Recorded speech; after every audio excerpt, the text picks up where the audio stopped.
दोस्तों ईरान ने इजराइल पर अटैक कर दिया है। वर्ल्ड वार 3 की चिंगारी लगा दी गई है। अब अगर इजराइल ईगो में आकर के बदला लेने के लिए ईरान पर अटैक करता है तो वर्ल्ड वार 3 कंफर्म है। इसका इम्पैक्ट पूरे दुनिया पर पड़ने वाला है। भूल जाइए फिर इंडिया में इलेक्शन चल रहा है, अमेरिका में इलेक्शन होने वाला है, ग्रोथ, स्टॉक मार्केट, हर चीज चौपट हो जाने वाला है। अगर इजराइल ने ईरान पर अटैक कर दिया बदला लेने के लिए तो सिर्फ ईगो की वजह से दोनों देश बर्बाद होंगे, जिसका इम्पैक्ट पूरा दुनिया को भुगतना पड़ेगा। जब रशिया यूक्रेन वॉर स्टार्ट हुआ था इसमें कई देश बर्बाद हुए। यूक्रेन तो बर्बाद हुआ ही, रशिया को भी प्रॉब्लम हुआ, पाकिस्तान डूब गया, श्रीलंका बर्बाद हुआ, कई देशों को प्रॉब्लम हुआ है। और अगर इजराइल और ईरान के बीच में वॉर स्टार्ट हो जाता है तो समझिए ये वर्ल्ड वार 3 है। इससे भारत को बहुत ज्यादा प्रॉब्लम होने वाला है। हमारी जो ग्रोथ है वो रुक सकती है। अगर अरब कंट्री में वॉर स्टार्ट होता है तो पूरी दुनिया में ऑयल का सप्लाई रुक जाएगा। अब जरा सा इमेजिन कीजिए, अगर भारत में क्रूड ऑयल आना बंद हो गया तो कुछ भी काम नहीं होने वाला है। आप घर से निकल करके चौक नहीं जा पाओगे। भारत के पास 1 महीने का भी तेल स्टोर नहीं है कि अगर अरब कंट्री में वॉर स्टार्ट हो गया तो हम 1 महीना भी काम चला लेंगे। इतना भी हमारे पास ऑयल नहीं है। कई इकोनॉमी डूब सकती है इस वॉर की वजह से।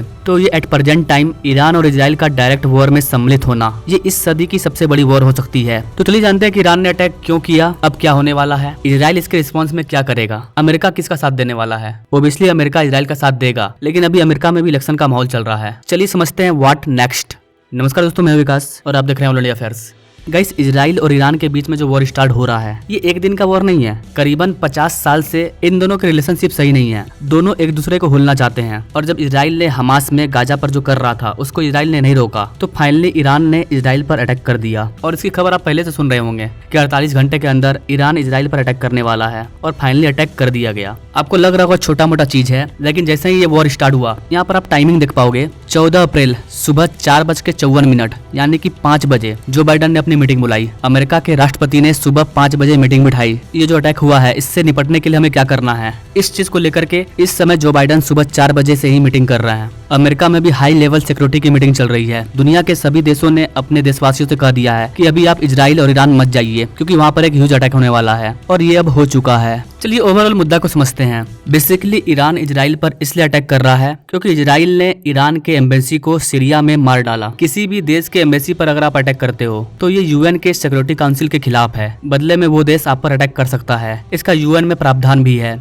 और ईरान ने इसी चीज को कहते हुए इजराइल पर हमला कर दिया। क्योंकि बीच में रमजान चल रहा था, ईद भी था, इसलिए ईरान रुका हुआ था। ईरान बस प्लानिंग कर रहा था कि हम इजराइल पर अटैक करेंगे और इस बात की खबर पूरी दुनिया को थी। ना इजराइल छोटा मोटा कंट्री है ना ईरान, दोनों पावरफुल कंट्री हैं। लेकिन इजराइल सबसे ज्यादा पावरफुल है क्योंकि इजराइल को अमेरिका का सपोर्ट है। ना यहाँ पर आप मैप देख पाएंगे, ये जो पर्शियन गल्फ है यहीं पर से दुनिया का 60% तेल निकलता है और ये भारत के लिए भी काफी इंपॉर्टेंट है। और कल के दिन ईरान ने इजराइल के जहाज को यहीं पर हाईजैक कर लिया था। तो लोगों को लगा कि ईरान ने अपना बदला ले लिया, लेकिन ऐसा नहीं था। ईरान सिर्फ दुनिया का ध्यान भटकाना चाहता था और असली खेल तो उसने आज सुबह स्टार्ट किया इजराइल पर हमला करके। आज सुबह ईरान ने अपने ही बाउंड्री से इजराइल को टारगेट किया और उस पर गोले दाग दिए। ईरान को अगर इजराइल पर अटैक करना है तो उसको इराक पार करना होगा, सीरिया पार करना होगा, जॉर्डन पार करना होगा और इन सब जगहों पर अमेरिका बैठा हुआ है। तो अगर ईरान इजराइल पर अटैक करता है तो अमेरिका चाहे तो इन सारे मिसाइल को हवा में ही डिस्ट्रॉय कर सकता है। और ऐसा खबर निकल के सामने आया है कि ऐसा किया भी गया है। अभी 2 दिन पहले ईरान ने जिस जहाज को हाईजैक किया था उसमें 17 भारतीय क्रू मेंबर भी थे। अब आप बोलोगे यहाँ पर भी भारतीय थे।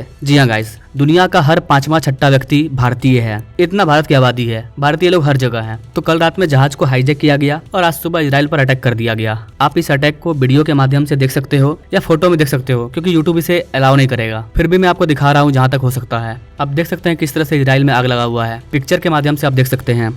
तो आप देख सकते हैं कि किस तरह से जंग छिड़ चुकी है। हालांकि इजराइल के आयरन डोम सिस्टम से कई मिसाइल्स को हवा में ही डिस्ट्रॉय किया गया है, लेकिन ईरान जो अटैक कर रहा है वो हाई स्पीड अटैक कर रहा है। एक ही बार में मिसाइल को बरछा दे रहा है। जब आप एक ही बार में 100, 150, 500, 1000 मिसाइल छोड़ दोगे तो आयरन डोम भी कंफ्यूज हो जाता है और वो काम नहीं कर पाता है। एक कैन एक बार में 16 फायरिंग कर रही है। आपको ये देखने में कुछ दिवाली के जैसा लग रहा होगा, लेकिन ये रियल में बम बारूद बरसाया जा रहा है इजराइल के ऊपर। रिपोर्ट के अकॉर्डिंग ईरान ने करीबन 200 ड्रोन और मिसाइल से इजराइल पर अटैक किया है। एक और यहाँ पर आप इंटरेस्टिंग चीज देख पाएंगे। जब हम और आप रात में 1-2 बजे सो रहे थे उस टाइम ईरान के अंदर ईरान के जो प्रिंस हैं as a like a PM और प्रेसिडेंट, जो भी ईरान के सबसे पावरफुल व्यक्ति हैं जो ईरान को लीड करते हैं, उनके द्वारा 2 बजे रात को मीटिंग चल रहा था। ईरान के अंदर जो धार्मिक नेता है खैमनी, इन्होंने ईरान के अंदर सत्ता परिवर्तन करवाया था धार्मिक तरीके से और यही अभी ईरान पर राज करते हैं। और खैमनी के द्वारा रात को 2 बजे ट्वीट डाला गया है कि हम जियोनिस्ट रिजिम को पनिश कर रहे हैं, यानी कि इजराइल को पनिश कर रहे हैं। यानी 2 बजे रात को जब इन्होंने अटैक करना स्टार्ट किया उसी टाइम इन्होंने ट्वीट करके बता दिया था दुनिया को।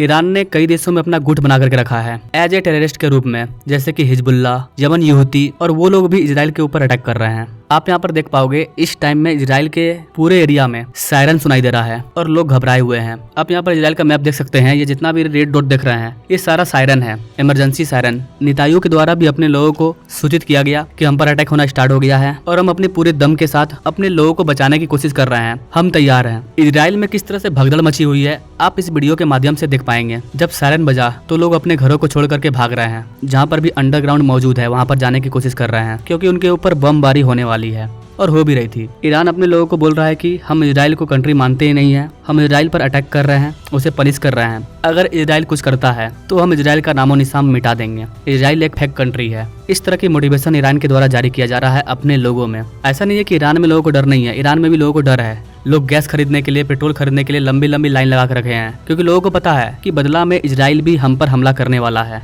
इसलिए वो अपना खाने पीने का जो भी सामान है, जरूरी का सामान, उसको खरीद करके अपने घर में पैक कर रहे हैं, क्योंकि उनको पता नहीं है कि वॉर एक बार स्टार्ट होगा तो कब तक चलेगा। क्योंकि ईरान को भी पता है कि इजराइल बदला लेगा, इजराइल चुप नहीं बैठने वाला है। यहाँ पर एक अच्छी चीज ये है कि इजराइल को अपने पड़ोसी कंट्री जॉर्डन का सपोर्ट मिला हुआ है। जॉर्डन ने कहा है कि अगर ईरान हमारे ऊपर से मिसाइल को भेजता है तो हम उस मिसाइल को अपने ही देश में मार के गिरा देंगे, हम अपने ऊपर से मिसाइल को नहीं गुजरने देंगे। तो ये एक बड़ी चीज है कि जॉर्डन भी एक मुस्लिम कंट्री है और वो ईरान को सपोर्ट नहीं कर रहा है, इजराइल को सपोर्ट कर रहा है। इजराइल और जॉर्डन अगर साथ आ जाते हैं तो फिर इजराइल को ये लोग खत्म नहीं कर पाएंगे, क्योंकि जॉर्डन इजराइल का पड़ोसी कंट्री है। जब इजराइल और हमास में वॉर स्टार्ट हुआ था तो बाइडन ने अपने विदेश मंत्री को जॉर्डन भेजा था कि जॉर्डन को तैयार करो और इसे अपने पक्ष में ले लो, और अमेरिका इसमें कामयाब भी रहा। इस पूरे एरिया को देख सकते हैं, ये तेल का जो कुंड है, पूरा अरब कंट्री, ये पूरा वॉर के चपेट में आने वाला है। यहाँ के लोग एकदम सुरक्षित नहीं है। पूरा मिडिल ईस्ट वर्ल्ड वॉर 3 में इंटर कर चुका है। इजराइल पर कहां से अटैक हो सकता है, ईरान से, सीरिया से, लेबनान से, और जॉर्डन ने मना कर दिया है। हो सकता है इराक भी ईरान का साथ दे।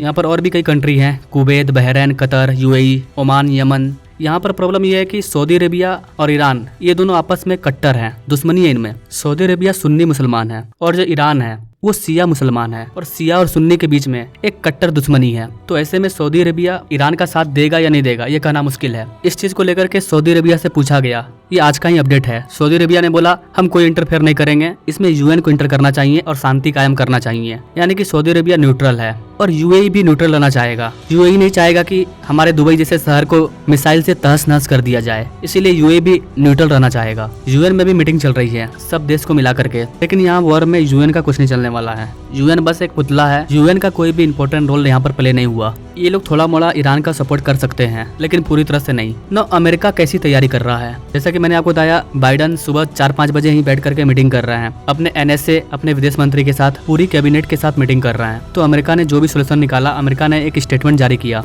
इस स्टेटमेंट में इन्होंने बस एक लाइन बोला है, अमेरिका के द्वारा कहा गया कि हम इजराइल की सुरक्षा में हर हाल में खड़े हैं। बस यही स्टेटमेंट जारी किया गया है बाइडन के द्वारा, अमेरिका के द्वारा। जैसे ही अमेरिका के द्वारा बोला गया कि हम इजराइल को सपोर्ट करेंगे, तो अमेरिका के जितने भी बच्चे हैं, अमेरिका एक नाटो कंट्री है, तो नाटो के जितना भी सदस्य हैं वो सब अमेरिका के साथ आएंगे और वो आना स्टार्ट हो गए। जैसे कि यूके ने भी अमेरिका के सपोर्ट में एक स्टेटमेंट जारी किया। यूके के द्वारा भी कहा गया ये अगेंस्ट इजराइल अटैक है, हम इजराइल के साथ खड़े हैं। अब कनाडा का स्टेटमेंट सुनिए। कनाडा बोलता है, जो जस्टिन ट्रूडो हैं, और इस टाइम हम इजराइल के साथ हैं। इधर जर्मनी का स्टेटमेंट भी आता है, ये सब अमेरिका के लट्टू हैं, नाटो कंट्री। जर्मनी ने भी कहा कि हम ईरान की निंदा करते हैं, हम इजराइल के साथ हैं। ईरान ने यूएन से डायरेक्ट कहा है कि जब हम पर हमला हुआ, हमारे एम्बेसी को मारा गया, तो आपने हमारे लिए क्या किया। ईरान का कहना है कि हमने आपको कंफर्म किया, आपने कुछ नहीं किया, अब बारी है हमें अपने आत्मसम्मान की रक्षा करने की। अमेरिका के द्वारा इजराइल को बीबी कहा जाता है, बीबी नाम से पुकारा जाता है। तो अमेरिका के द्वारा कहा गया कि बीबी तुम अटैक मत करना ईरान के अटैक के रिप्लाई में, क्योंकि इजराइल अगर रिटेलिएशन कर देता है तो फिर वर्ल्ड वॉर 3 कंफर्म है। लेकिन इजराइल ने कहा कि आप अपना इलेक्शन संभालो, ये मेरा प्रॉब्लम है, मैं बदला लूंगा। तो बहुत बड़ी न्यूज जब ये बनने वाली है कि इजराइल जब अटैक करेगा ईरान के ऊपर, तो दुनिया में खलबली मचने वाली है। हो सकता है ईरान का साथ रसिया दे, चाइना भी दे दे। एक वर्ल्ड वॉर यहाँ पर क्रिएट होता हुआ दिखाई दे रहा है। दुनिया के जितने भी पावरफुल कंट्री है उन सबको आकर के इजराइल को रोकना होगा, क्योंकि इजराइल इस बार उड़ा तो दुनिया भी हवा में उड़ जाएगी, हर देश की अर्थव्यवस्था चरमरा जाएगी। ना चाइना क्या बोल रहा है? चाइना का कहना है कि देखो हमारे प्यारे लोगों, हमें वॉर में नहीं जाना है, हम न्यूट्रल रहेंगे, हमको युद्ध का अनुभव भी नहीं है, इसलिए हम लोग न्यूट्रल रहेंगे। चाइना के स्टेटमेंट पर हंसी आ रही है। भी हमारे एम्बेसी हैं जहाँ छुप के रहो, बस मरना मत। ना अब संभाला था कि हमारे प्यारे भारत का क्या स्टेटमेंट है।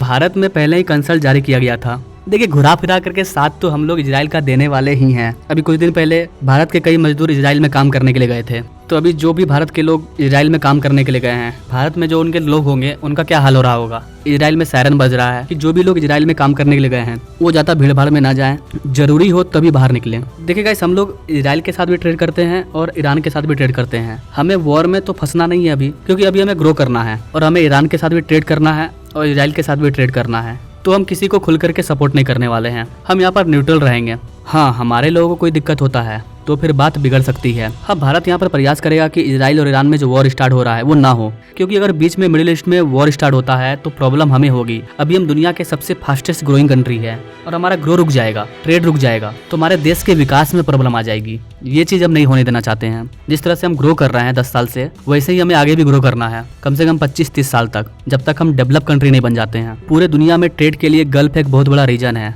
सारा जहाज यहीं से पार होता है। जितना ऑयल है, दुनिया का 60 से 70% क्रूड ऑयल पूरे दुनिया में यहीं से सप्लाई होता है, और अगर यहीं पर प्रॉब्लम क्रिएट हो गया तो फिर दिक्कत है। तो भारत का मेन चिंता क्या है? हमारे ग्रोथ को लेकर के व्यापारिक चिंता। रही बात जो इंडियन वर्कर इजराइल गए हैं, उन्हें तो हम वापस लेकर के आ ही जाएंगे, चाहे जैसे भी हो। लेकिन आगे ये देखना काफी इंपॉर्टेंट है कि इजराइल रिटेलिएशन करता है या नहीं करता है। अगर इजराइल कुछ करता है तो वर्ल्ड वॉर 3 कंफर्म है। वैसे गाइस, आप इस चीज के बारे में क्या सोचते हैं? क्या इजराइल और ईरान के बीच में जो अटैक स्टार्ट हुआ है या और ज्यादा विस्तार करेगा? तो आप कमेंट कीजिएगा और ऐसे लेटेस्ट अपडेट के बारे में जानने के लिए हमारे चैनल से जरूर जुड़िएगा। Now thanks for watching. मिलते हैं अगले वीडियो में एक नई जानकारी के साथ। तब तक के लिए जय हिंद।